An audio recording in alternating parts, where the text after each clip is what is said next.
The case we are discussing today occurred in 2013 in Taiwan and was a murder that shocked the nation. A university student tried everything she could to win back her lover's heart. But on the path where she couldn't regain that love, she spared no expense on hiring spiritual healers to perform rituals. Then, she mysteriously disappeared. When the police found her, she was a lifeless body abandoned in the wilderness. So, who was the culprit in this case?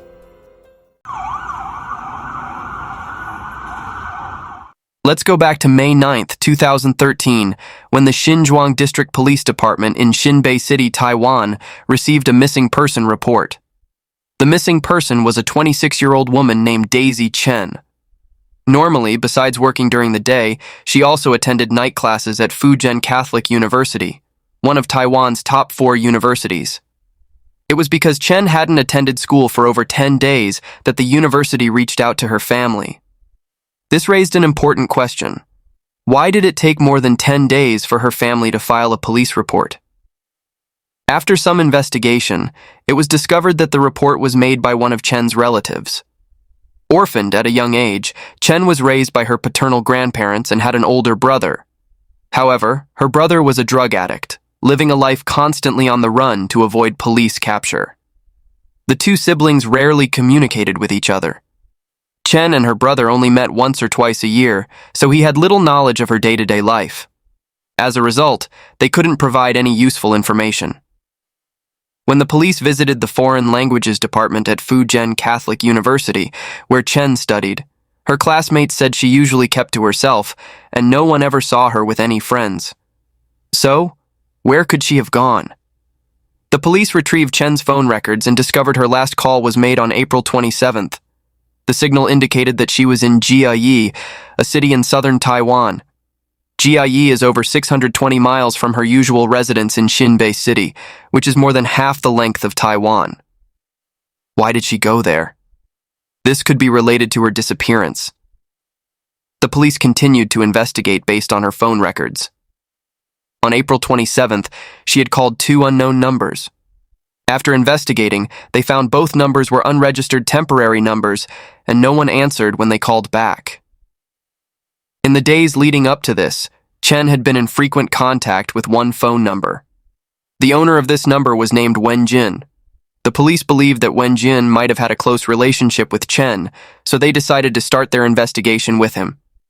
At the same time, the police visited Chen's residence in Xinbei City. After conducting a thorough search, they uncovered several important clues. First, Chen had a habit of keeping a diary. In one of the diaries found at her home, the police discovered some of her personal reflections on her daily life. Not only did it reveal her deep sorrow after breaking up with her boyfriend, but it also led the police to wonder, could Chen have done something drastic out of love? After all, similar cases have occurred in the past. Next, they found 3 bank transfer receipts at her home. One of the receipts showed a transfer of 3 million Taiwanese dollars, equivalent to about 94,000 US dollars. What stood out was that all the receipts were addressed to the same person, Huang Wenjin. This name certainly raised questions for the police. After all, the person Chen contacted most frequently before her disappearance was also Wenjin. This indicated that their relationship was far from ordinary. So, could Huang Wenjin be involved in this case? Where was he now? After further investigation, the police located this man named Wenjin. He was 39 years old and currently ran a private detective agency. In Taiwan, you can often see advertisements for private detective agencies on the streets. These agencies are often referred to by a more direct name, infidelity investigation companies. When asked about his relationship with Chen, Wenjin explained that Chen had initially been a client of his, and later, the two of them dated for a while but had broken up some time ago. As for the 3 million Taiwanese dollars, Wenjin explained that a small portion of it was Chen's payment for his services. The rest, he said, was a loan he took from Chen when he needed funds for his business, and he claimed to have recently repaid her in cash. During the conversation, the police noticed that Wenjin was extremely careful with his words, leaving no gaps or mistakes, and remained calm under questioning. Of course, this was likely due to his experience as a private detective, where he would have been used to dealing with all sorts of people, so his ability to handle situations was naturally more cautious than most. However, the police noted that Wen-jin was in fact married. A married man having an affair with an unmarried college student undoubtedly hinted at something more. Surprisingly, Wen-jin answered the police's questions with ease. He said that when he first met Chen, she was going through a very difficult emotional time. During that period, he showed her extra attention, and she fell in love with him, becoming very forward in their relationship. As a man, he couldn't resist, so they ended up being together. This answer clearly reflects the response of a terrible man. But these details alone cannot directly prove that Wen-jin was involved in Chen's disappearance. If Wen-jin is the person Chen mentioned in her diary as the one who caused her heartbreak, it still doesn't establish a solid link. Although Wen-jin didn't display any suspicious behavior, the police still had many doubts. First of all, 3 million Taiwanese dollars is no small amount. For a university student like Chen, who was juggling both school and work, how could she have accumulated such a large sum of money? Moreover, Wen-jin specifically stated that he returned the 3 million Taiwanese dollars to Chen in cash. Why would he use cash? That's quite cumbersome, and not a method many would choose. Most importantly, the police couldn't find this money in Chen's home, nor were there any bank records showing she deposited it. So, where did such a large amount of money go? The police then approached Chen's relative again. According to their analysis, the 3 million Taiwanese dollars could have been money Chen got from selling her house. This was quickly confirmed after further investigation. The house had been left to Chen by her parents, and since her brother was a drug addict, she became the sole heir to the property. However, there was something more noteworthy. The police learned from the real estate agency that the fourth-floor apartment and attic where Chen lived could have sold for about 8 million Taiwanese dollars. Chen, however, had requested a quick sale, and ultimately sold it for only 4.3 million Taiwanese dollars, losing nearly 3.7 million in value, plus 300,000 Taiwanese dollars in commission to the broker. This clearly indicated that she was in urgent need of money. Upon checking her bank records, the police discovered that shortly after the money was transferred into her account, Chen sent the money to Wen-jin. According to Wen-jin, he had borrowed the money from Chen for business purposes, but Chen sold her only house and swiftly transferred the money to a married man. Even if they were lovers, is this the kind of behavior that makes sense to a rational person? Sometime later, the case made little progress. The police had to dig deeper into Chen's personal life. Eventually, they uncovered a crucial lead. More than 6 months before the case occurred, Chen had been in frequent contact with a person who called himself a feng shui master named Li Tianren. The police decided to meet this feng shui master to gather more information. When confronted by the police, the feng shui master appeared visibly nervous and couldn't hide his anxiety. He feared someone was accusing him of being a fraud. According to his account, Chen had not been able to accept her breakup with her ex-boyfriend and sought his help to cast spells in hopes of rekindling the relationship. The police showed a photo of Wen-jin and asked the feng shui master if he was the boyfriend Chen had mentioned. The feng shui master shook his head. He said Chen had shown him a photo of her boyfriend, and it was a very handsome young man who had been her senior at Fujian Catholic University. However, the feng shui master did reveal that he knew Wen-jin and had even introduced him to Chen. He recalled that after performing several rituals, Chen came to him complaining that they weren't working. He admitted that he made up an excuse at the time, saying that because they didn't know her ex's home address, the spirits couldn't help. He told her that they needed someone to investigate the address. To his surprise, Chen believed him. So, the feng shui master introduced her to Wen-jin, the detective. When the police mentioned that the two had developed a romantic relationship, the feng shui master appeared completely unaware and seemed genuinely surprised. His expression didn't suggest he was lying. Could Chen's disappearance be linked to her ex-boyfriend from Fujian Catholic University? The police quickly tracked him down. He admitted that he had dated Chen and that they had broken up and reconciled several times. However, they hadn't been in contact since late last year. When asked about Chen's personality during their relationship, he said that towards the end, he felt pressured. Chen couldn't accept the breakup and even threatened him. In summary, he claimed to have had no contact with Chen for the past 6 months and was shocked to hear she was missing. According to his statement, Chen had very few friends and never mentioned any family or classmates from home. Based on all the clues gathered, the police connected the dots and formed a hypothesis about the chain of events. After breaking up with her university boyfriend, Chen sought the feng shui master to cast spells to win him back. Later, she hired a private investigator to look into her ex. During this process, she developed a romantic relationship with Wenjin and became his mistress. For some reason, she then sold her house. Eventually, her phone signal was traced to Jia Yi. The case seemed to grow more complex and confusing. By this time, several months had passed. The media continued to closely follow the disappearance of the university student, putting immense pressure on the police. According to patterns from similar past cases, the possibility that Chen had met with an accident was quite high. But neither in Xinbei City nor Jia Yi was there any trace of Chen.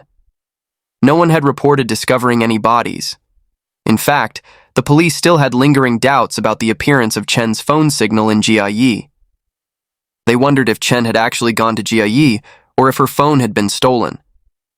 It wasn't until the police gained access to Chen's email account using technical methods and found a ticket confirmation that the case saw a significant breakthrough. Chen had purchased a one-way ticket to Jia Yi on April 26th. After confirming this, the police concluded that they should focus their investigation on the time period after Chen arrived in Jia Yi. According to Chen's phone records in Jia Yi, there were 2 phone numbers with no registered information. Initially, the police thought these might be prank calls and of no investigative value. But now, they believed these 2 numbers could be the key to cracking the case. The police discovered something unusual. One of the 2 phone numbers had called Wenjin on April 26th, just 1 day before Chen arrived in Jia Yi. Then, on April 27th, after the call with Chen ended, this phone number contacted another unregistered temporary number. Notably, the location of this number was in Taichung, very close to Wenjin's office. How could all of this be mere coincidence? Upon further review, Wenjin was indeed in Taichung during those 2 days. So, who was the person calling him? The police hypothesized that this individual had likely met with Wenjin. If the number was a temporary one, the person surely had another regular phone number. To verify this, the police broadened their search. They found that on April 27th at the Jia Yi high-speed rail station, a total of 21 mobile phone signals had been detected, which had also been present in Taichung before and after that day. This significantly narrowed the scope. The police began investigating each person one by one. Their breakthrough came when a man named Shi became a prime suspect. In Shi's previous call logs, the police found that he had contacted Wenjin multiple times. The police quickly tracked down Shi, who was a bus driver for a company in Taichung. When the police asked if he had ever been to Jia Yi, his eyes started to avoid contact. Then, when he heard Wenjin's name, he became visibly panicked. Before the police could press for more details, he confessed everything. Shi admitted that he drove a bus on 3-day shifts, giving him plenty of free time. Through a friend, he was introduced to Wenjin. Since private investigators often need to travel to gather evidence, and it's inconvenient for Wenjin to both take photos and drive at the same time, he hired Shi, who knew the roads well, as a part-time assistant. Mr. Shi realized that although this job was risky, it paid much better than driving a bus.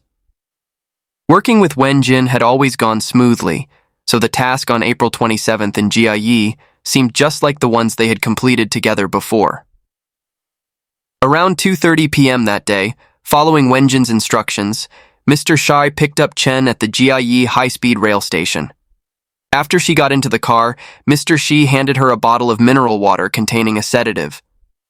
At the time, his explanation was that Wenjin had given him the bottle and told him, "This is a special concoction. Make sure Chen drinks all of it." Chen, unsuspecting, drank the water, and shortly afterward she fell asleep. Mr. Shi then drove from Jia Yi to Taichung. According to his account, He followed GPS directions and stopped near an orchard on Xiangshun 2 Road, Taichung. The area had very little traffic and no street cameras. Wenjin met him there and carried Chen to the back seat of his own car. As for what happened after that, Mr. Xu claimed, "I don't know. I didn't ask any more questions." Thanks to Mr. Xi's confession, the case took a critical turn. It became clear that Wenjin had planned to kidnap Chen. The police tracked down the car Wenjin usually drove. As expected, the car was spotless, with very little dirt and no hair, blood, fibers, or tools that could be linked to a crime. It's important to remember that Wenjin was a private investigator. He knew exactly how to avoid leaving any evidence behind. He had covered his tracks meticulously. When they found nothing in the car, the police quickly moved to Wenjin's home.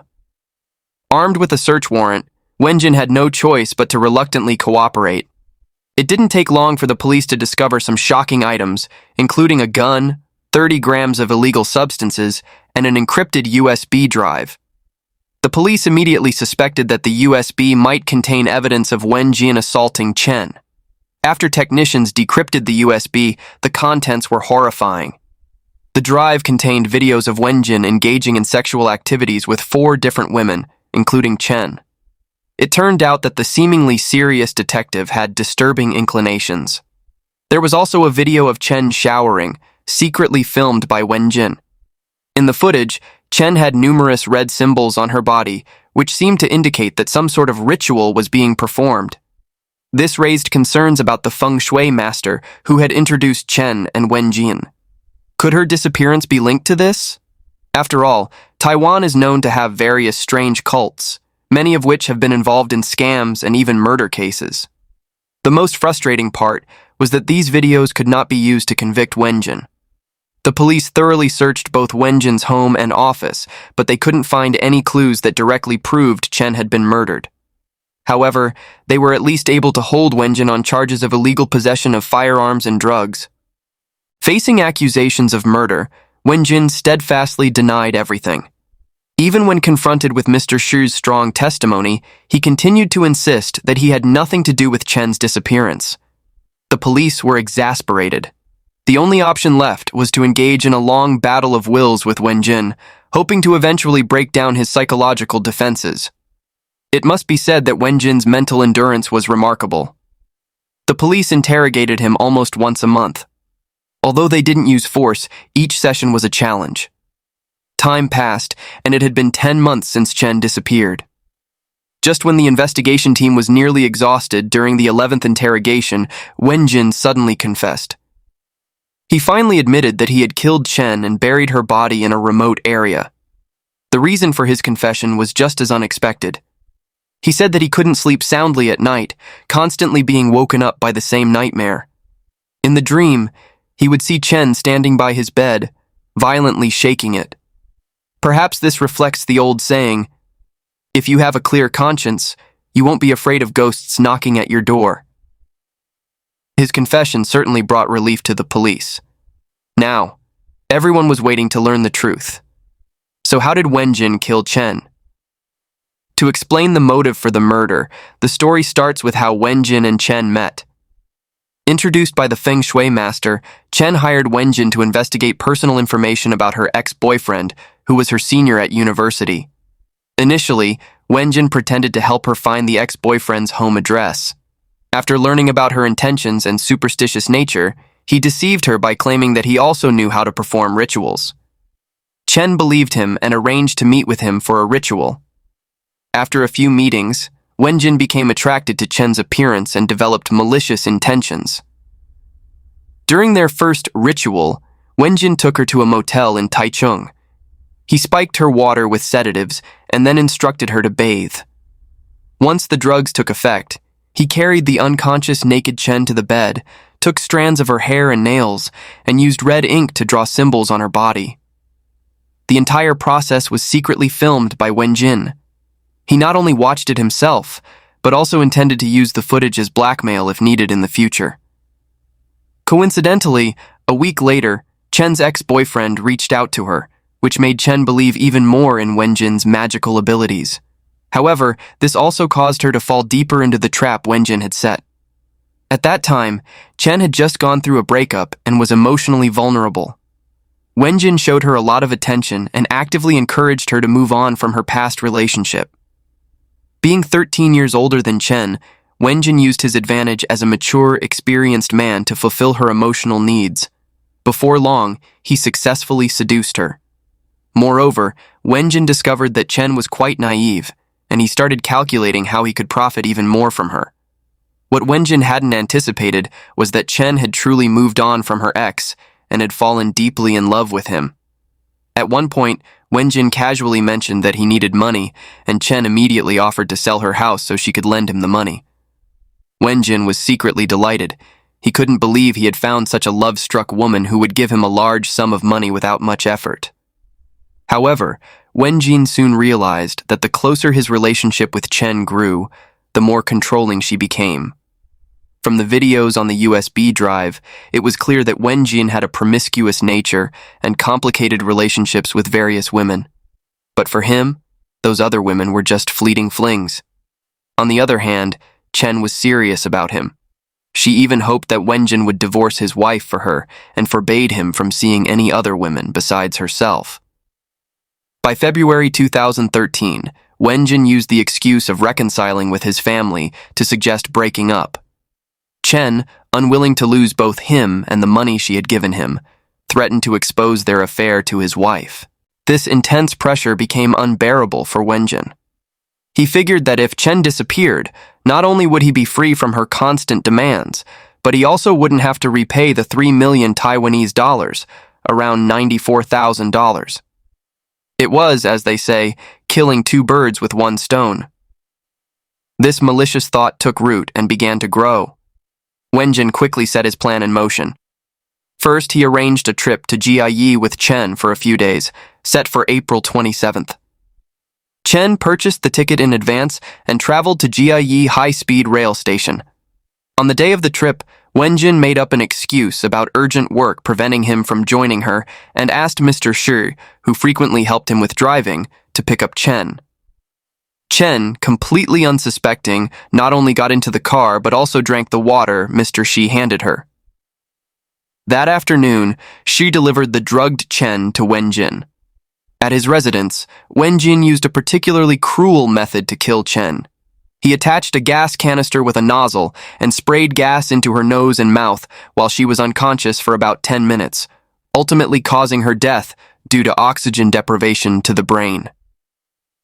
This method of murder was something even veteran investigators like Zhang Hongshui had never heard of before, which shows just how meticulous and cunning Wenjin truly was. That night, Wenjin drove with the intention of disposing of the body. At first, he chose a forested area by the roadside, but after stopping the car, he felt it wasn't secluded enough. He got back in the car and kept driving until he reached a small stream beneath an overpass on Huanzhong Road, Section 6 in Wuri District. The location was remote, with very few passers-by. Wenjin took a metal shovel from his car's trunk, found a spot, and began digging a hole. After digging, he pushed Chen's body into it. However, he suddenly had second thoughts. He realized that Chen's clothing could easily identify her, so he laboriously pulled her body out of the hole, removed her clothes, and pushed her back into the grave. He threw her clothes into the stream. Before leaving, he placed a discarded wardrobe over the burial site to further conceal it. The day after the interrogation, the police, following Wenjin's directions, went to the burial site. They exhumed the victim's remains and used a mannequin to reconstruct the crime. Wenjin kneeled at the scene, repeatedly saying, "I'm sorry." He even asked for permission to light incense for the deceased, but his request was denied. This showed that he was genuinely frightened. When the truth of the case came to light, Fujian Catholic University, where Chen had been a student, publicly expressed its condolences. Many of her former classmates also mourned her loss, commenting that Chen had been too naive and too love-struck. At the same time, the case sparked widespread outrage across Taiwan, with the public demanding severe punishment for the killer. In October 2014, the Taichung District Court finally delivered its verdict. While many believed Wenjin would undoubtedly be sentenced to death, the collective deliberation of the judges resulted in a final sentence of life imprisonment, plus a fine of 150,000 Taiwanese dollars, about $4,700. The reason given for the decision was that the method Wenjin used to kill the university student was considered relatively gentle. The judges argued that although Wenjin's actions were undeniably cruel based on the manner of the murder, they concluded that the victim likely did not experience excessive fear or pain before death, making the death penalty unnecessary. The outcome of this verdict immediately sparked a wave of protests in the courtroom. The people of Taiwan expressed extreme dissatisfaction. They argued that if the killer was spared the death penalty simply because his crime wasn't deemed brutal enough, what level of cruelty would a murder have to reach to warrant a death sentence? Would this encourage future crimes? In fact, this verdict was closely tied to the political climate at the time. 3 years before this case, in 2010, Taiwan experienced a wave of protests regarding the abolition of the death penalty. At that time, the Minister of Justice, Wang Qingfeng, appointed by leader Ma Ying-jeou, was a very unique figure. She was a staunch advocate for abolishing the death penalty. However, her stance faced opposition from 90% of the population. Many commentators publicly criticized her on television, and as a result, she faced immense pressure and was ultimately forced to resign. Over the years, this issue has continued to be a significant topic in Taiwan and has influenced the decisions of some judges. This explains the verdict in Wenjin's case. Most people felt this was incredibly unfair to the victim. Some even organized spontaneous petitions in protest. Unfortunately, none of this could change the final outcome. According to the final police report, after Chen sold her house, Wenjin swindled an additional 3.4 million Taiwanese dollars, about $107,000, from her under the pretense of starting a joint detective agency. In total, Chen was deceived out of approximately 7.5 million Taiwanese dollars, about $236,000, by this terrible man, and she was ultimately murdered in a horrific manner.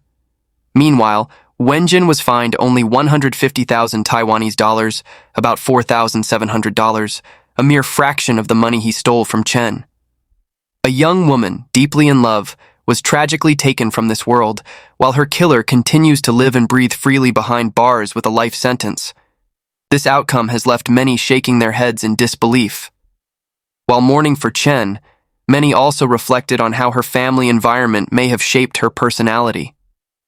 Losing her parents at a young age and having a brother addicted to drugs, Chen grew up in a household devoid of love. People raised in such circumstances often develop lonely personalities or engage in extreme behaviors. This could be seen in how Daisy Chen handled her 2 relationships. In her attempt to win back her university boyfriend, she resorted to superstitious practices, seeking the help of a feng shui master, a highly unusual step. And had it not been for this, she would never have met Huang Wenjin. In the end, just as she emerged from one trap, she fell straight into another. From a psychological standpoint, her excessive emotional dependence was a clear sign of her need for love. And that brings today's case to a close. To our viewers, what are your thoughts on this case? What do you think about the abolition of the death penalty in Taiwan, especially in this context? Please share your opinions in the comments section below.